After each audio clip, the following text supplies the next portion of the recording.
Terra Parna je rodinné vinárstvo zo Suchej nad Parnou, založené v roku 2003 rodinou Zvolenských, Jozefa Drauslavy Zvolenskej. Toto vinárstvo vzniklo v oblasti, kde sa od nepamäti pestovalo hrozno. Najstaršia písomná zmienka je z roku 1327. Veľmi bohatá história.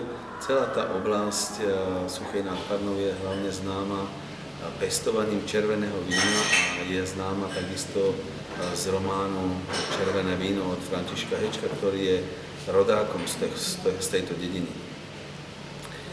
Vinárstvo Terra Parna má dohromady zatiaľ 4 hektáre vinohradu, z ktorého gro tvorí Modrý Portugál.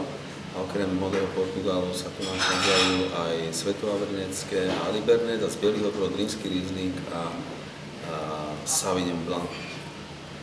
Snažíme sa od začiatku vo vinohrade produkovať kvalitné hrozno a tým pádom produkovať aj kvalitné víno. V roku 2009 sme otvorili veľmi moderné vinárstvo, kde sa snažíme vyrábať vína, ktoré sú takého